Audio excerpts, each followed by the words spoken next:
네, 오늘은 말씀을 따르는 삶 8강이고요. 주제는 두려움입니다. 제가 굉장히 좋아하는 표현이자 하네요. 굉장히 중요하다고 늘 생각하는 주제이고요. 두려움이 주제입니다. 두려움은 인생의 큰 문제라고 할 수 있습니다. 뉴스에 항상 많이 나왔던 보이스피싱 아시죠? 그리고 또 사이비와 같은 사회 문제도 있는데 여러 각도에서 이 문제를 분석해 볼 수 있겠지만 두려움이라는 것을 이용한다. 사람을 극도로 불안하고 두려워하게 만들어서 그 심리를 이용하는 것이다 라고도 이해해 볼 수도 있겠습니다. 보이스피싱은 내 가족에게 어떤 나쁜 일이 생긴 거 아닌가 하는 두려움을 이용하는 것 같고, 또 사이비 문제는 구원이라는, 또 죽음이라는 인간의 본능적인 두려움을 극도로 이용해서 본인이 교주이며 또 본인이 구원을 베푼다는 식으로 사람에게 일종의 사기를 치는 것과도 같은 것이겠습니다. 보통 사람들은 두려움과 불안 때문에 큰 고통을 많이 겪곤 합니다. 그리고 인간은 두려움이라는 것을 보통 어떻게 처리할까요? 많은 학자들은, 또 전문가들은, 또 우리가 흔하게 생각을 해봐도 우리는 두려움이 있을 때 보통 회피를 많이 합니다. 어떠한 두려움을 실제로 맞닥뜨리려고 하기보다는 설마 그렇게 되겠어? 하거나 또 그것을 직면하기보다는 좀 회피하고 생각을 안 하려고 하기도 합니다. 근데 또 인간은 본능적으로 두려움에 빠지다 보면 안 좋은 생각이나 상상을 하기도 합니다. 최악의 생각을 해보는 거죠. 그것도 아니면 자기의 힘으로 자기가 책임을 지고 그 두려움을 해결하고 안전을 구축해야겠다, 이렇게 생각을 하기도 합니다. 하지만 제가 좀 극단적인 보이스피싱의 예를 들어드리긴 했지만, 두려움이라는 것은 어떠한 문제를 일으키냐면 사람으로 하여금 자기 자신을 잃어버리게 만듭니다. 두려움 속에 있으면 내 원래 모습을 좀 잃어버리게 만들고 판단력을 흐리게 합니다. 그래서 사실 두려움에 빠져 있으면 건강하게 삶을 살기가 어렵고, 또 판단력도 흐려졌기 때문에 실수도 할 수 있고 그렇게 됩니다. 구원에 대한 두려움에 빠져 있기 때문에 잘못된 종교를 선택하는 것과 같은 것이죠. 하나님께서는 구원에 대한 두려움 가운데 우리를 부르시고 구원하시는 것이 아닙니다. 하나님께서는 죄 용서의 은혜와 하나님의 압도적인 사랑의 은혜로 평강 가운데 우리를 구원해 주시는 것이죠. 그래서 우리가 사이비 종교와 진리인 기독교가 다른 것입니다. 두려움에 대한 개론이었고요. 그러면 본질적으로 많이 공감하실 수도 있겠는데, 인간이면 누구나 보편적으로 느끼는 두려움에는 뭐가 있을까? 첫째는 죽음에 대한 두려움이 있습니다. 사람은 누구나 죽습니다. 특별히 아담과 하와가 죄를 지은 후에 우리는 죽음을 맞이하게 되었습니다. 죽음에 대한 두려움이 얼마나 크냐를 잘 보이는 성경 구절 중에, 예수님이 십자가를 지시기 전에, 즉 죽게 되셨을 때 그렇게 3년 동안 예수님과 동고동락했던 모든 제자들이 예수님을 버리고 도망갔다, 죽음이 무서워서 도망갔다는 사실로도 우리는 잘 느낄 수가 있습니다. 이것은 제자들만의 얘기가 아니고요. 우리도 큰 두려움이 있으면 하나님을 선택하기보다는 그 두려움에 휩싸이게 된다는 것을 볼 수 있는 것입니다. 베드로의 경우는 좀 더 용기를 내서 좀 더 예수님을 따라갔었는데, 결국 베드로도 그 죽음의 두려움 앞에서, 본능적인 두려움 앞에서 예수님을 3번이나 부인했었죠. 마가복음 14장 71절 말씀입니다. 그러나 베드로가 저주하며 맹세하되 나는 너희가 말하는 이 사람을 알지 못하노라 하니. 그래서 하나님께서는 또 우리에게 구원의 말씀을 주실 때 인간은 누구나 본능적으로 죽음을 두려워하기 때문에 사실 우리는 하나님께서 베푸시는 천국, 구원에 대한 확신이 있어야 된다고 말씀을 주십니다. 요한일서 3장 2절 말씀을 보면 사랑하는 자들아, 우리가 지금은 하나님의 자녀라. 장래에 어떻게 될지는 아직 나타나지 아니하였으나 그가 나타나시면 우리가 그와 같을 줄을 아는 것은 그의 참모습 그대로 볼 것이기 때문이니. 이 말씀은 우리가 예수님의 부활과 같은 영광을 함께 누리게 되는 마지막 날이 올 것이다. 주님께서 재림하시는 날이 올 것이다 라는 말씀인데요. 우리가 인간이면 누구나 죽음에 대한 두려움을 느끼기 마련이지만 우리는 누구나 주님 앞에 설 날이 온다. 그리고 그날은 심판의 날이기도 하지만 예수를 믿는 우리에게는 주님과 같은 부활의 영광을 받는 날이라는 것을 믿고 소망할 때 또 우리가 죽음에 대한 두려움을 이길 수 있다고 할 수 있겠습니다. 그 다음에 인간이면 누구나 느끼는 두려움, 사람에 대한 두려움이라고 할 수 있습니다. 사람은 누구나 함께 살도록 하나님께서 지어주셨습니다.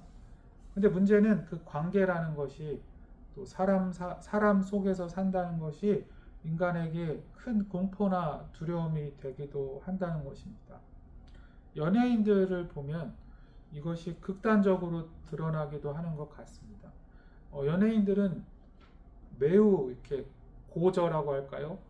매우 높고 낮음이 심하게 사람들의 평가, 사람들에게서 오는 인기, 사람들의 사랑, 대중들의 사랑 이런 것을 통해서 자신의 몸값도 오르고 명예도 오르고, 근데 그것이 하루아침에 곤두박질 치기도 하고, 이러한 높고 낮음, 그리고 내가 사람들에게 잊혀졌다, 더 이상 사랑받지 못한다고 했을 때 더 이상 그 사람이 연예인으로서의 가치가 떨어지기도 하고, 이러한 두려움 속에서 살아간다는 것이 연예인들에게 얼마나 큰 스트레스를 주고 우울감을 주는지를 우리는 여러 뉴스를 통해서도 접하고는 합니다.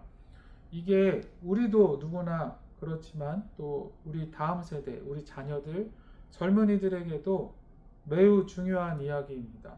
우리 다음 세대에는 또 특히 청년들이나 학생들은 SNS라고 부르는 소셜 네트워크나 인스타그램 이런 걸 많이 하죠.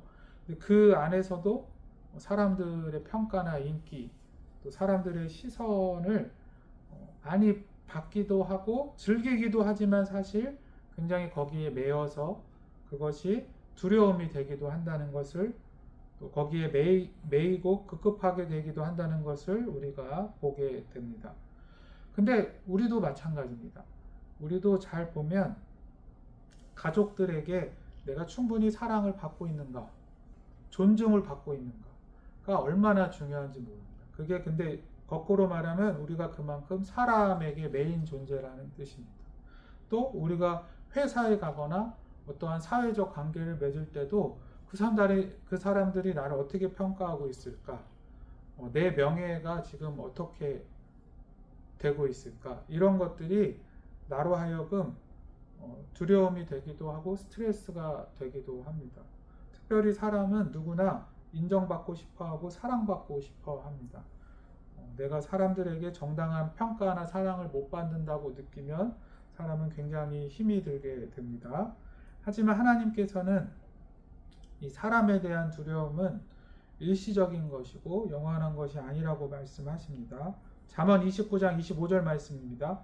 사람을 두려워하며 올무에 걸리게 되거니와 여호와를 의지하는 자는 안전하리라. 우리가 사람을 이렇게 두려워했던 것을 정탐꾼의 모습을 통해서도 잘 알 수 있는데요. 민수기 13장 33절 말씀을 보면 열 정탐꾼은 사람을 보고 그 사람들의 나를 향한 시선, 우리를 향한 평가를 두려워했습니다.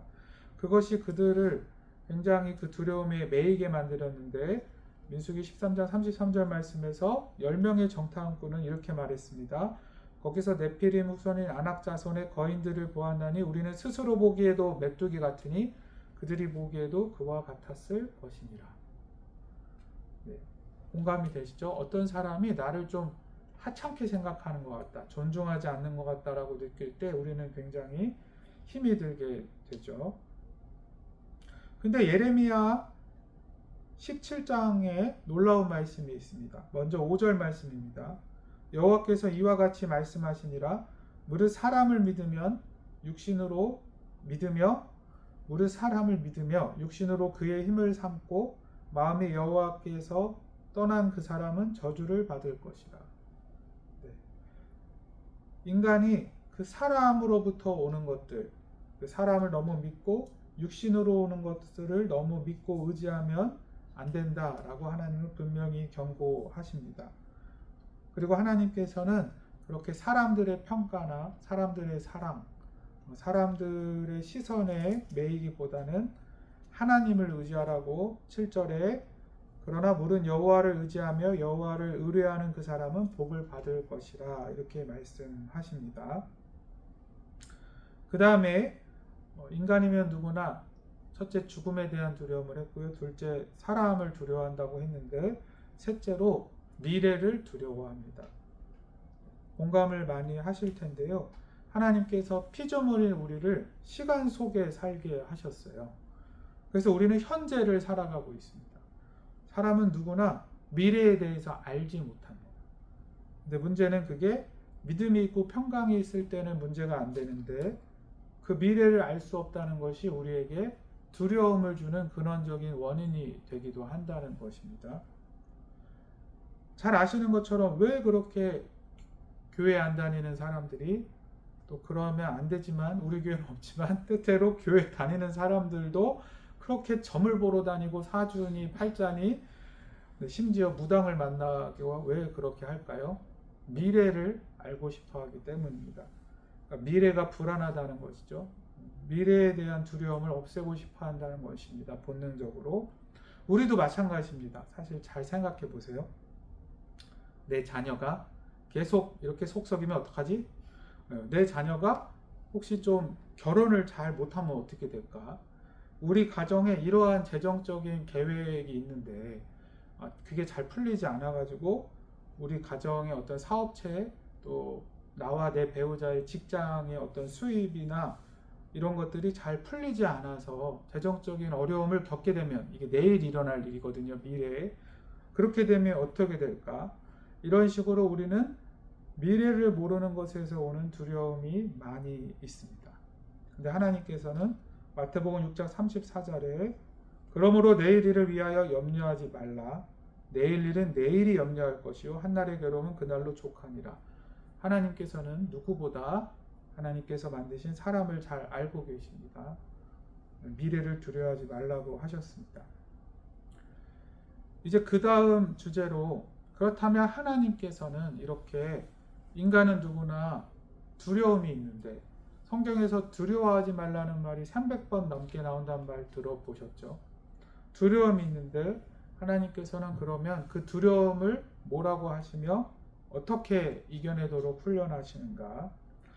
사람은 두려움이 있으면 사실 최악으로 상상할 때도 많이 있고 또 자신의 힘으로 어떻게든 그것을 이겨보거나 책임지려는 속성이 있습니다.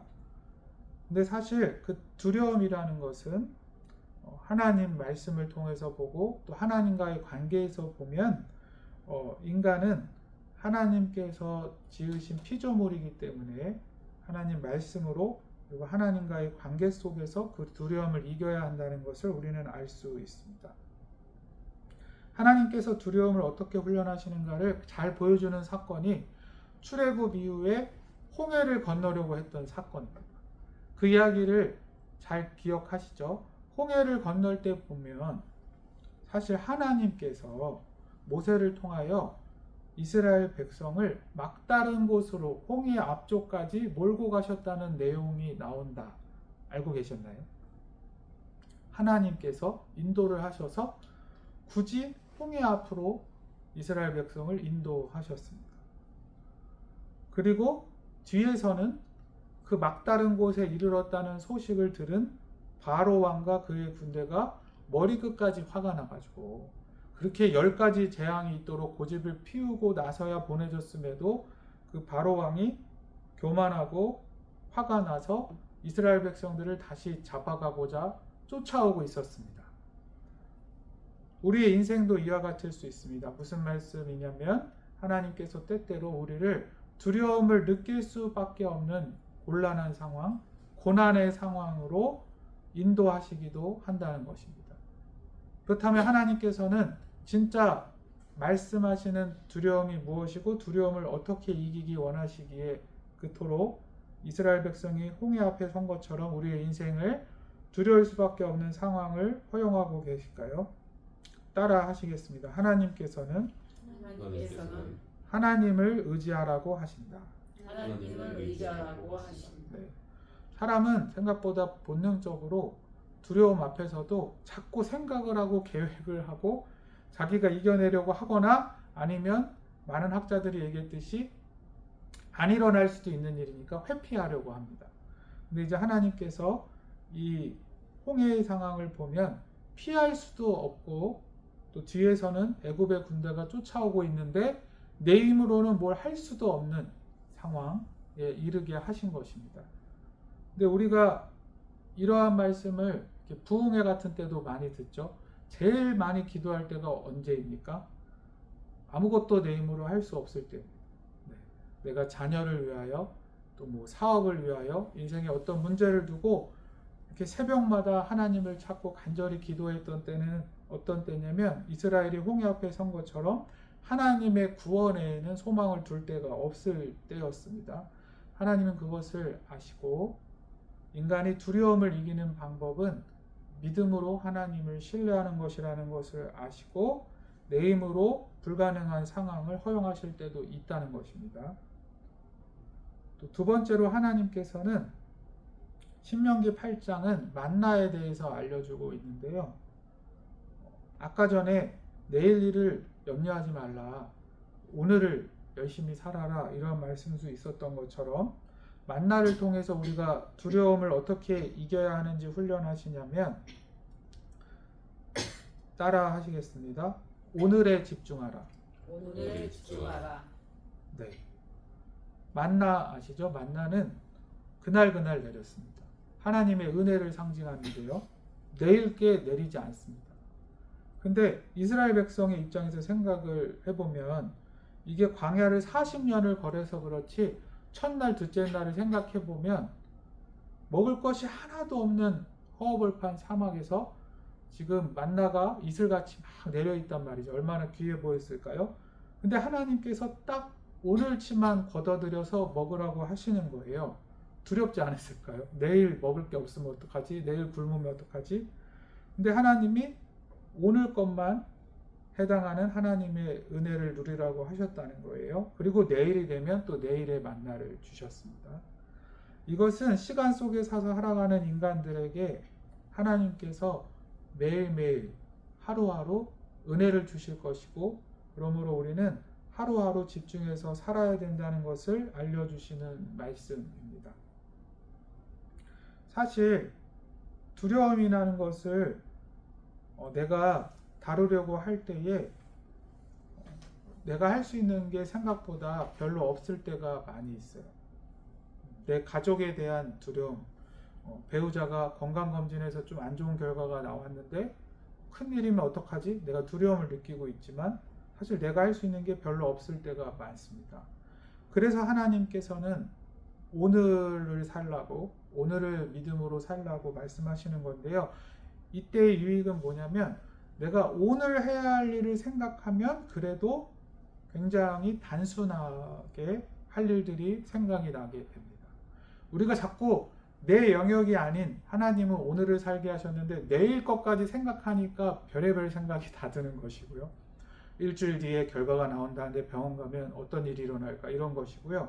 오늘을 집중하면 내가 할 일은 기도하고 내가 하나님께 맡기고 내가 할 수 있는 최선, 내가 그 일에 대해서 할 수 있는 작은 일이라 할지라도 최선의 것들을 하고 또 하나님을 의지하는 것, 그 정도가 내가 할 일의 전부인 것입니다. 그래서 마지막 주제로 6번, 두려움을 이기는 믿음은 무엇이냐? 첫째는 하나님께서 정말 우리와 함께 하신다는 것을 믿는 것입니다. 여호수아 1장 9절 말씀입니다. 너무나도 유명한 말씀이죠. 내가 내게 명령한 것이 아니냐? 강하고 담대하라. 두려워하지 말며 놀라지 말라. 내가 어디로 가든지 내 하나님 여호와가 너와 함께 하느니라. 하나님께서 두려워하지 말라고 하시고 우리에게 주시는 말씀은 나 여호와가 너와 함께 하느니라 입니다. 하나님이 우리와 함께 하십니다. 우리가 하나님보다 다른 것들을, 나 자신을 더 의지하고 있고 더 많이 생각하고 있기 때문에 그 두려움을 이기기 어려운 것이고요. 내가 나와 함께 하시는 약속의 하나님에 집중하고 있다면 그 두려움이 물러가게 될 것입니다. 빌립보서 말씀도 마찬가지입니다. 빌립보서 4장 5절 하반절에서 7절 말씀인데요. 5절 하반절에 이렇게 말씀합니다. 주께서 가까우시니라. 하나님이 우리와 함께하고 계시고 또 주 예수 그리스도께서 다시 오실 날도 사실 가깝습니다. 우리가 너무 이 생에 대해서 염려하거나 두려워할 필요가 없는 것이죠. 그래서 그 6절에서 7절에 유명한 말씀, 아무것도 염려하지 말고 다만 모든 일에 기도와 간구로 너희 구할 것을 감사함으로 하나님께 아뢰라. 그리하면 모든 직업에 뛰어난 하나님의 평강이 그리스도 예수 안에서 너희 마음과 생각을 지키시리라. 아멘. 두려움의 반대가 뭘까요? 평강입니다. 아까 보이스피싱 얘기도 했지만 사람은 두려워하면 자기 자신을 잃어버리게 되고 잘못된 판단을 하기도 합니다. 예를 들어 제가 청년부를 할 때 늘 잘못된 연애를 하는 한 자매가 있었습니다. 그 자매는 늘 헤어질 것이 두려워서 이상한 남자를 사귀어 놓고서는 헤어지지도 못하고 건강하지 않은 연애를 계속했습니다. 굉장히 문제였죠. 그래서 제가 말씀을 가지고 함께 보면서 그 자매가 무엇을 두려워할까 보았더니 아버지의 사랑을 많이 못 받았었고 또 아버지에게 결국 버림 비슷한 걸 받았었기 때문에 사람에 대한 두려움이 있었습니다. 연애를 할 때 건강하지 못하고 이 사람도 역시 나를 버리고 떠나가겠지라는 막연한 두려움 속에 사는 것이었습니다. 그래서 그것을 이기는 것은 성령님께서 너희 마음속에 충분한 평강을 주시는 것이라고 했어요. 하나님께서는 너가 그런 믿음과 평강 속에서 아름다운 좋은 배우자를 만나 믿음의 가정을 이루기를 원하시니까 두려움을 이기고 신앙 가운데 이기고 그 두려움에 이끌려서 사람에 대한 두려움 때문에 잘못된 연애를 자꾸 반복하지 말고 평강을 가진 후에 또 연애를 건강하게 해보라고 조언했던 기억도 납니다. 그래서 하나님께서는 우리에게 두려움을 이기는 평강을 주시는 분이고요. 또 말씀드렸듯이 오늘 하루에 집중할 때 사실 하나님께서 평강을 많이 주십니다. 미래를 생각하기보다는 염려하기보다는 오늘 하루에 집중하고 하나님께 기도로 맡길 때 하나님이 평강을 주십니다. 마지막으로 제가 두려움에 대해서 묵상을 할 때 사실 가장 좋아하는 말씀 중에 하나입니다. 요한일서 4장 18절 말씀인데요. 사랑 안에 두려움이 없고 온전한 사랑이 두려움을 내쫓나니 두려움에는 형벌이 있습니다. 두려워하는 자는 사랑 안에서 온전히 이루지 못하였느니라. 아멘. 제가 30대 중반쯤에 제 힘으로 해결할 수 없는데 너무나 큰 두려움에 맞닥뜨린 적이 있었습니다. 그래가지고 자꾸 인생에 대해서 계획을 한다고 하는데 분명히 제 힘으로 안 돼요. 그래서 자꾸 스트레스가 돼가지고 밤에서도 자다가 놀래서 깨고 자꾸 스트레스를 받고 사람이 우울해지고 자신감이 없어지고 그리고 인생에 대해서 중요한 결정을 해야 되는데 판단력도 잃어버리고 했었습니다. 그래서 두려움이 이렇게 무서운 것이구나 많이 생각을 했었는데요. 그때 하나님께서 10년 가운데 딱 떠오르게 하신 말씀이 이 말씀이었어요. 내 안에 온전한 사랑이 없구나. 그래서 두려운 것이구나. 그래서 제가 한 일주일을 이 말씀을 붙들고 도대체 이 말씀이 무엇을 말하는 것인가를 묵상했습니다. 하나님 사랑 안에 두려움이 없대요. 온전한 사랑은 두려움을 내쫓는데요. 그러나 제 마음속에는 두려움이 내쫓기기는커녕 아주 크게 자리 잡고 있어요. 하면서 계속 이 말씀을 깨닫기를 또 하나님이 말씀을 통하여 성령님께서 나를 깨닫게 하시기를 기도했습니다. 그러다가 이런 묵상이 됐어요. 첫째는 하나님이 얼마나 나를 사랑하시는지를 정말 그 하나님의 아들을 아끼지 아니하시기까지 나를 사랑하신다는 것에 대한 감각, 나의 영적인 감각이 좀 약해졌구나를 깨달았어요.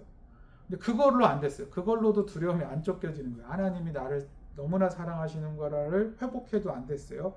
그래서 또 말씀을 막 묵상하고 주석도 찾아보고 기도를 하는 순간에 이런 마음 들었습니다. 하나님만큼은 아니어도 내가 이 사랑이라는 건 그거였습니다. 충분히 하나님을 사랑하지 않는. 그런 말씀도 있잖아요. 예수님께서 제자들에게 너희들은 이제 종이 아니라 친구라 하고 하신 후에 친구는 무엇이냐면 사람이 친구를 위하여 자기 목숨을 버리는 것보다 더 큰 사랑이 없나니. 사실 그 사랑은 예수님이 제자들에게 주신 사랑입니다. 목숨을 다 주시는 사랑. 그것을 우리에게 적용하면 이런 겁니다. 너는 너의 인생에 두려워하는 그 문제, 건강에 대한 염려, 자녀들 걱정, 사업, 재정에 대한 두려움, 그 모든 인생에 대한 고민과 걱정보다 하나님을 사랑하느냐.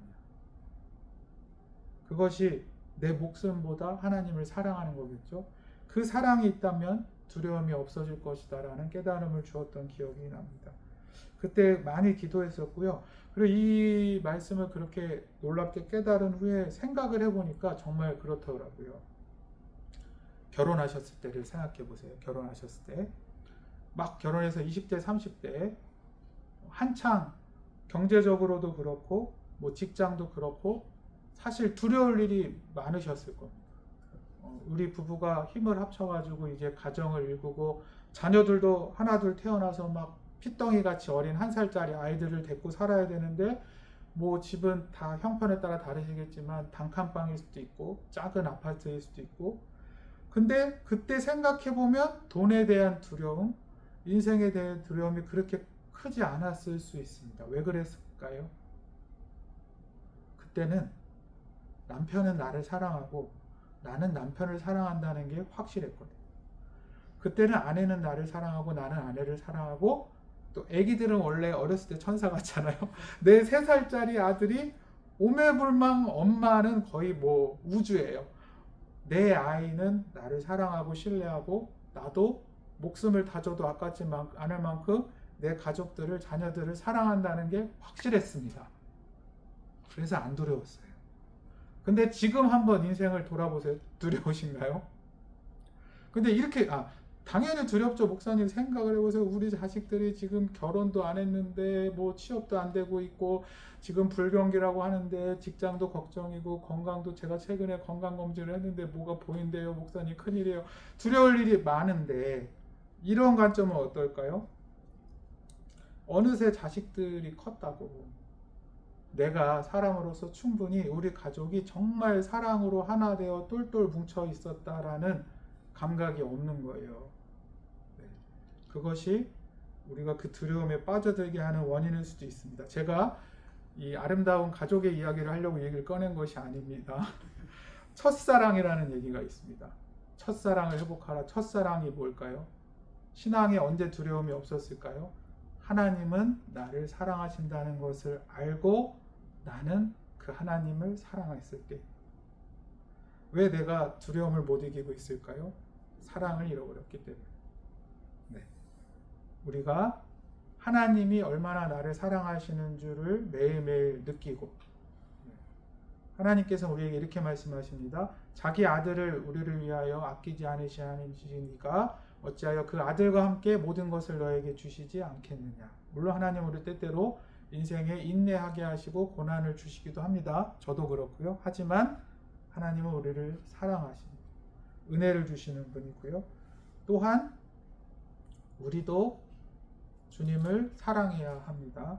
그렇게 우리가 사랑을 회복할 때에 이 온전한 사랑이 우리를 잘못된 두려움을 이기게 하고 하나님의 말씀에 따라 믿음으로 승리하는 삶을 살게 하실 줄로 믿습니다.